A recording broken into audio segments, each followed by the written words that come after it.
fiery horse with the speed of light, a cloud of dust, and a hearty hi-yo silver, the Lone Ranger.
Faithful Indian companion Tonto, the daring and resourceful masked rider of the plains, led the fight for law and order in the early western United States. Nowhere in the pages of history can one find a greater champion of justice. Return with us now to those thrilling days of yesteryear. From out of the past come the thundering hoofbeats of the great horse Silver. The Lone Ranger rides again. Come on, Silver. Let's go, big fella. Hail, Silver! Away!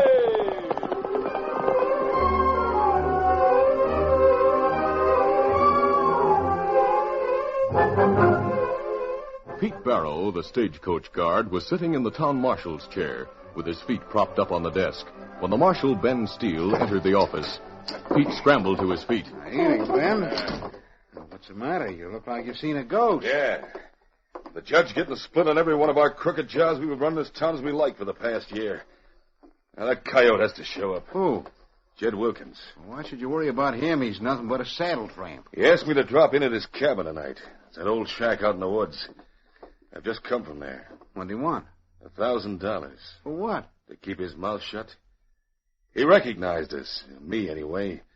Threatened to turn me over to the law for that bank job in St. Joe. Almost 2 years ago. What'd you tell him? Nothing. I made sure he wouldn't do any talking to anybody. Yeah. You killed him? Yeah. And just left him there? Yeah. Well, you should have buried him, got rid of the body. That's the thing. He'd never be missed, a saddle tramp. People would think he just wandered on if no one found his body. Come on, we better get back Not there. so fast. Maybe I want his body to be found. Why? There's someone else I'd like to get rid of. Young Johnny Morton? That's right. There's no reason to be afraid of him. I'm not afraid of him. But you saw what happened at the palace last night. So, Sally was having trouble with Wilkins. She called on Johnny for help, and he knocked Wilkins down. It didn't amount to anything. She called on Johnny instead of me. I guess you like so. Well, that's why I don't like him. I saw him heading out of town tonight, the direction of Painted Ridge. My bets are he's meeting Sally up there. Forget it. Not a chance. Well, I wouldn't advise you to shoot it out with Morton. He's mighty handy with his guns. You can be real stupid when you want to be, Pete. Maybe so. Maybe it's safer to be stupid sometimes. Listen, Johnny Morton had a fight with Wilkins last night. Tonight we find Wilkins with a bullet through his heart. Before he dies, he tells us who shot him. And the words of a dying man are hard to beat in any court of law. You want me to back up my word when I testify Wilkins accused Johnny of murder. I say bury Wilkins and forget him. Forget Johnny and forget Sally. No. We're doing this my way. We'll ride out to the cabin now and bring back the body.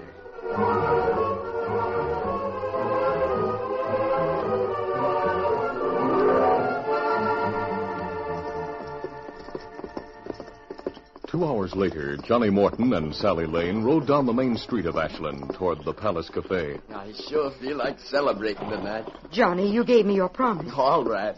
You'll leave here without telling anyone. You'll go to the valley, buy your ranch, and then send for me. I'll meet you in Red Rock, and we'll be married there. Well, why should we keep it a secret? Because that's the way I want it. Does Marshal Ben Steele have anything to do with it? Ben Steele means absolutely nothing to me. In that But case... you do. This is a bad town, Johnny. There are men here who'll stop at nothing. Then why should I leave you here? Because it'd be too dangerous for me to leave with you. I mean that, and I know what I'm talking about. I'll be perfectly all right as long as you're not around. It almost sounds as if you're trying to get rid of me. It's nothing like that. It's just that Ben is jealous. Why should... He has absolutely no right to be, but he is. I'd like to have a little talk with him before I go. Not one word. Johnny, I have your promise. All right. Big crowd in front of the palace. Another fight, I suppose. No sign of one, but everybody seems to be heated up about something. Well, there's Ben. He's coming this way. Oh. Whoa there. All right, don't make a move, Morton. I've got you covered. Climb down from that rock. What's the idea, Ben? Get his guns, Pete. Right. Wait a minute. Morton, you're under arrest for the murder of Jed Wilkins. What? Murder? Have you gone loco, Ben? I don't know anything about any murder. I thought you'd say that. You left Jed for dead and figured no one could ever tie you up with a shooting. But Jed was still alive when Pete and I found him. He told us the whole story. You had an argument with Jim last night about Sally. Tonight you came to his place spoiling for a fight. Oh. He went for his gun to protect himself. You outdrew him, shot him through the heart. Just a moment. When did this shooting take place? About 3 hours ago. Johnny was with me then. He met me outside of town, and we rode up to Painted Ridge. He met you after he shot Wilkins. That isn't true. Wilkins' cabin is in the woods, and Johnny came from the direction of town. You two are aiming to get hitched, aren't you? That's our business. It's the law's business. It explains why you're trying to save his neck with a lie. I suppose you'll lie in a witness stand. But we have the dead man's word that Johnny is guilty. All right, take him away, man. Let's go.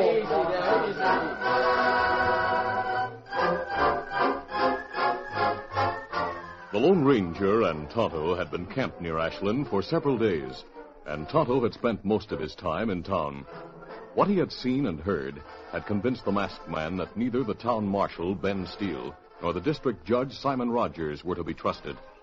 And when Tonto reported Johnny's arrest, he was even more certain. Tonto, you saw the body. Is it true that Wilkins was shot through the heart? It looked that way. And yet he lived long enough to accuse Morton of killing him? That's what marshals say. I don't believe it's possible. Girls say Morton meet her outside town at time of murder. Him come from town and not from woods where Wilkins live. Me believe her. With a good lawyer and a fair trial, I'm sure the boy would be acquitted. But him not get fair trial. And there no good lawyer in town. I know where there's one. Tonto, there are still more honest men in Ashland than crooks. And if this case could be used to arouse them, they might clean up the place. Where you find lawyer? In Horseshoe Valley, the A-Bar Ranch. Oh, that long way. Silver could make it before morning. Oh, what lawyer do on ranch? He's retired now. I'm talking about old Jonathan Ashland, the man for whom this town was named. I believe he'd come back if he knew how much he was needed. Maybe so. I'll try to persuade him anyway. Here, Silver. You want me ride with you? No, you better stay here. Steady, Silver. Easy, boy.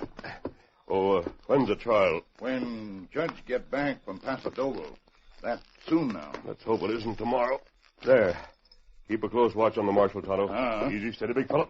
Adios. Adios. Monsilve!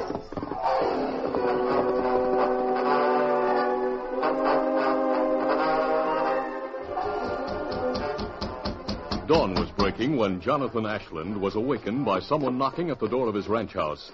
He hurried to open it.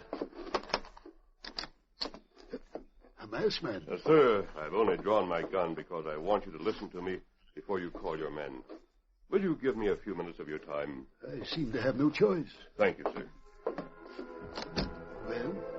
Quickly, the Lone Ranger described the conditions in Ashland, the corruption of its judge and marshal, the number of outlaws who infested the town, and finally, the specific reason for his visit to Horseshoe Valley, the murder charge against Johnny Morton, the possibility that the young cowboy might be hanged without a fair trial. And so I'm asking you to defend Morton. May I see one of the cartridges in your belt? Here, sir. It's Silver, isn't it? Yes, sir. The white horse you ride. Do you call him Silver? I do, Mr. Ashland. And you wear a mask. But even without these things, your errand would be enough to identify you. Will you take the case? It's hard for me to believe Ashland could have changed so much. Ben Steele and Judge Rogers are responsible. Well, something must be done about them, of course. I'm an old man, though. I haven't touched a law book in 10 years. Well, there's nothing difficult about the case. I can see that. Fair play is all that's necessary. Your presence in the courtroom would assure it. And if you'll come back to Ashland, you'll bring new courage to the honest people of the town. Sir, I imagined that the days of my usefulness were past. But called a duty such as this, well, it makes me feel better than I've felt in years. I'll take the case. Good. If you think you can make it on horseback, you'll be able to reach the town by nightfall. I'd never be able to ride that distance, no. My men will drive me into Three Rivers, and I'll take the stage from there. I'll be in Ashland at dawn tomorrow morning. Very well, sir. Tonto will be waiting for you at the station. Tonto, your friend I've heard so much about. Yes. He'll give you all the information you'll need. All right. Tomorrow morning, then. Goodbye, sir. Goodbye. The Lone Ranger arrived at his camp outside of Ashland late that afternoon, and Tonto was waiting for him with all the news. Judge Rogers had returned from Paso Doble, and the trial was set for the next day. Most of the people in town seemed to believe the marshal's story of the dead man's accusation, and it seemed almost certain that Johnny would be convicted. Late that night, Tonto lounged in the shadows near one of the palace's open windows. Judge Rogers was sitting at a table only a few feet away, and as Tonto watched, Ben Steele joined him. Hiya, Ben. You look like the cat who swallowed the canary. Have you framed someone else for another of your murders? Shut up. I've been working. Just paid a call on Sally. You call that work? Yes, and it'll save you work tomorrow. Suits me. More time I spend in court, the less I can spend here. Sally's changed her story, Judge. That's all? She's decided that when Johnny met her last night, he might have come from the direction of the woods. Well, then, there's no reason to listen to her testimony at all. We can hold the trial right now. If there's only you and Pete to listen to. Pete isn't here. He's riding guard on the stage from Three Rivers. Too bad. He'll be here at dawn tomorrow morning. Trial shouldn't take more than 15 minutes. 15 minutes for the trial and an hour for the hanging. We'll drink to the hanging. Tonto reported what he had heard to the Lone Ranger. The girl has changed her story? That's right. Maybe her not go to court at all. But she's the only witness Johnny has. Ah, The marshal must have threatened her in some way. maybe so. I'd better have a talk with her. Where does she live, Tonto? Me show you. Then me go to stage office, wait for lawyer. He should be arriving in less than an hour. Let's get started.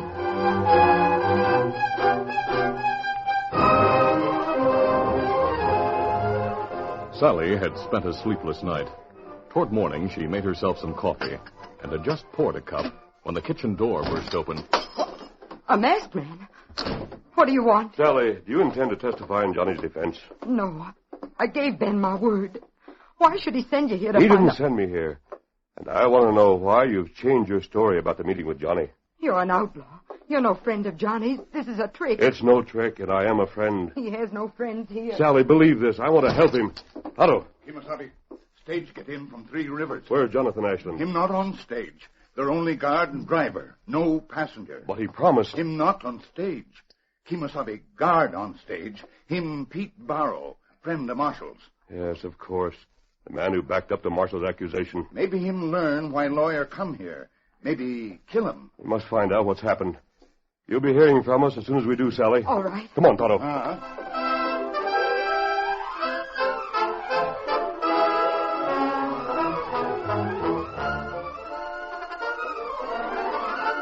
The curtain falls on the first act of our Lone Ranger adventure.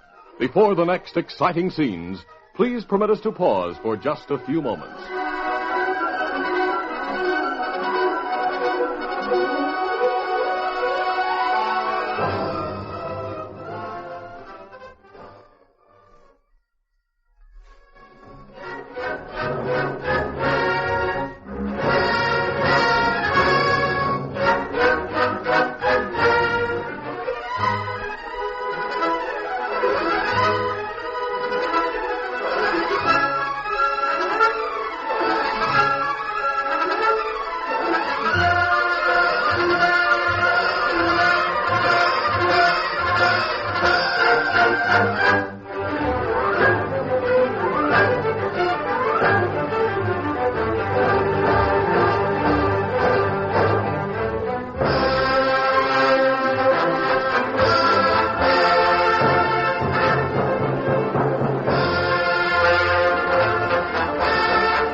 Now to continue.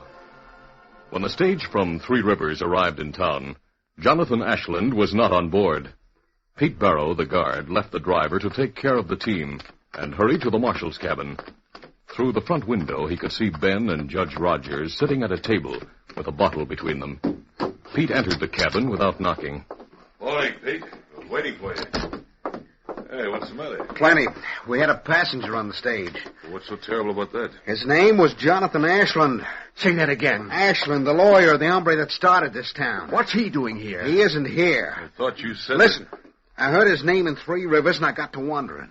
So on the way here, I climbed down into the coach and started to talk to him. Well? It turned out he was coming here to defend Johnny Morton. I don't like it. Neither did I, so I did something about it. Yeah, what? Well, you know that old mill upstream from the trail on Cripple Creek? Yeah?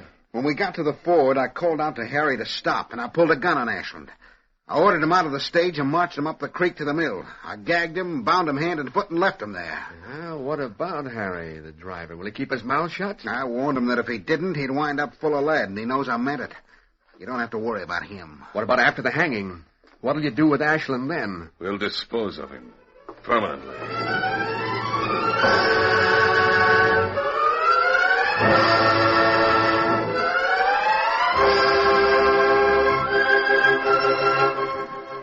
Dawn was breaking as Harry Jones, the driver of the stagecoach, closed the door of the stables behind him. A gun was poked in his ribs, and he turned to see a masked man and an Indian. What happened to your passenger? Huh? What passenger? The one you picked up in Three Rivers last night. We had no passenger. Don't lie to me. I don't shoot.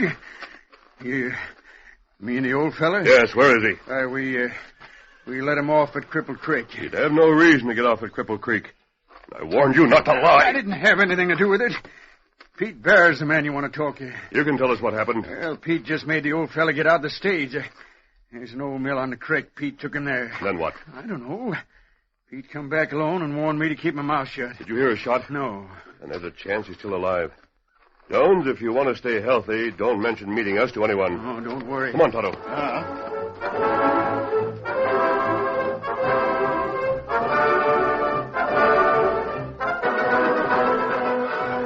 Johnny Morton's trial began shortly after 8 o'clock that morning.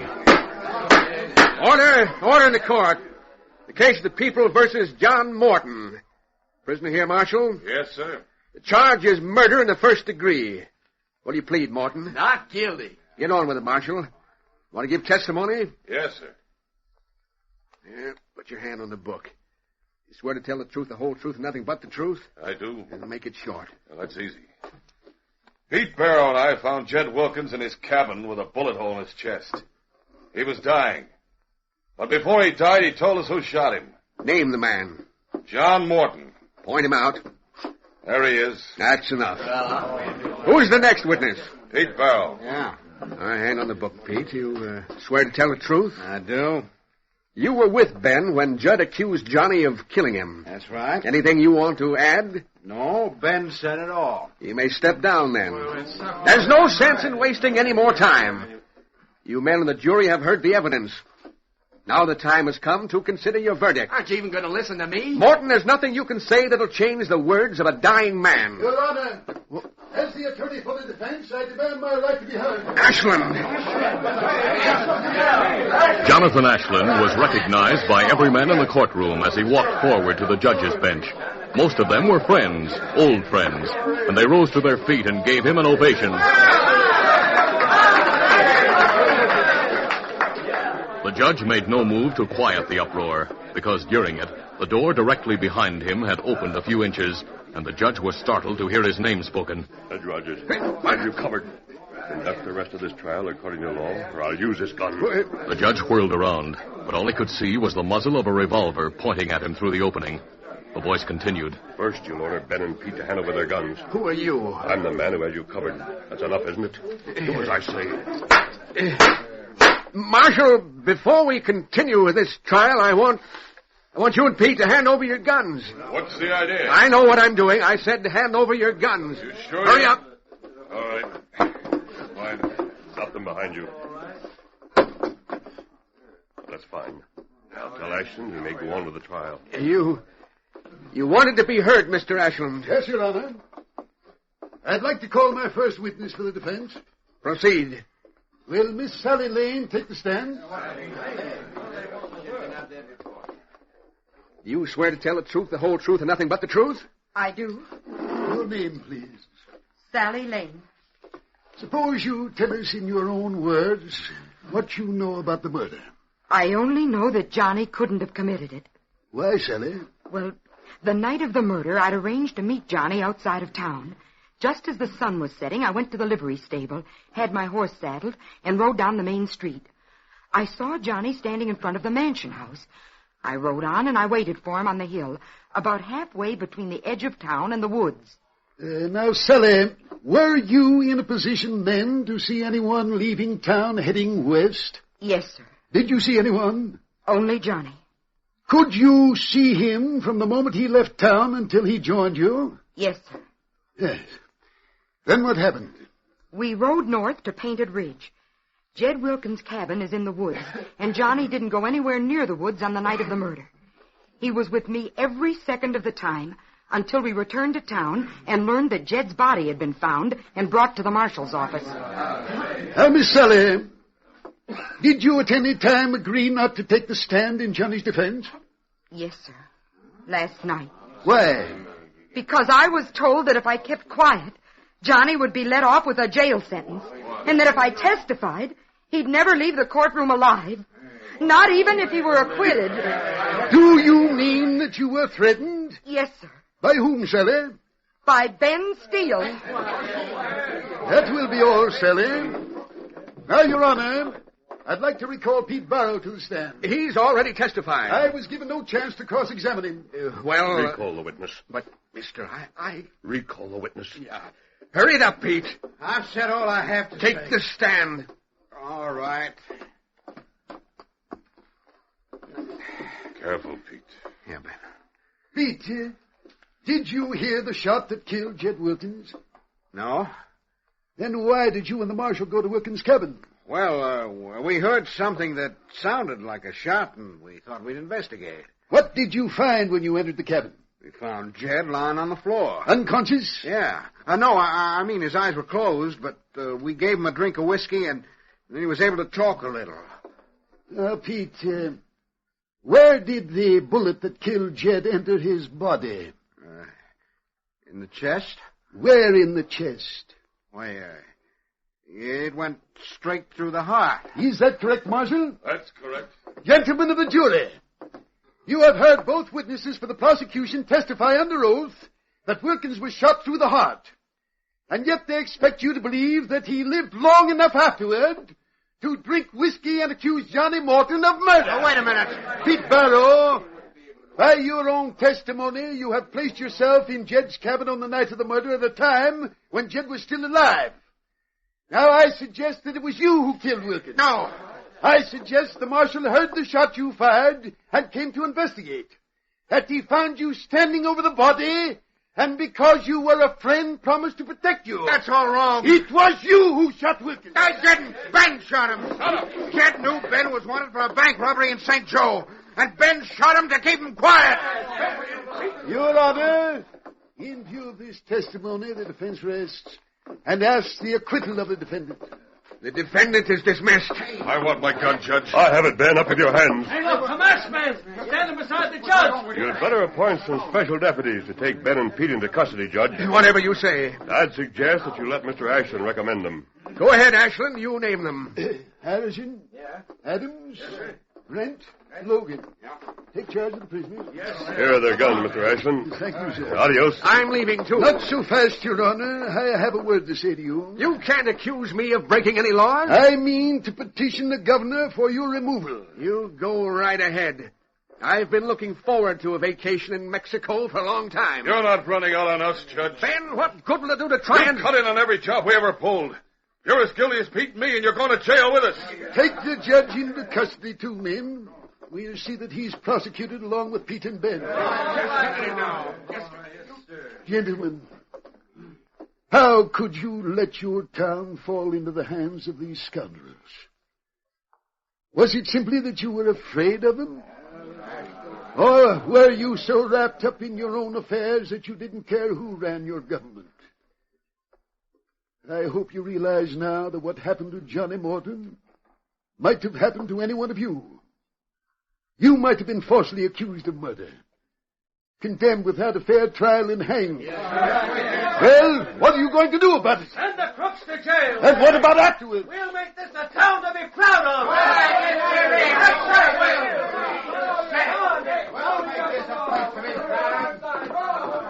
Mr. Ashland, I want to thank you for saving my life. My boy, your thanks don't belong to me. They belong to the masked man who just left here. Who is he, sir? The greatest champion of justice the West has ever known.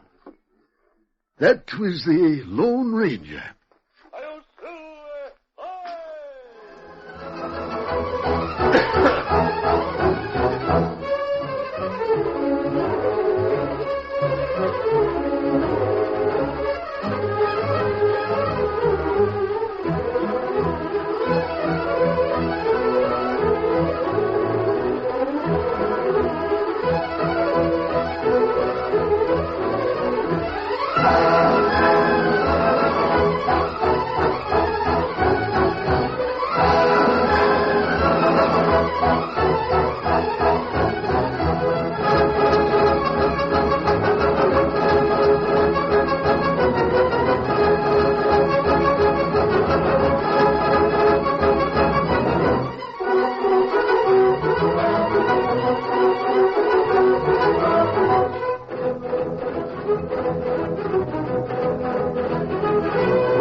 This is a feature of the Lone Ranger Incorporated, created by George W. Trendle, produced by Trendle Campbell Muir Incorporated, directed by Charles D. Livingston, and edited by Fran Stryker. The part of the Lone Ranger is played by Brace Beamer.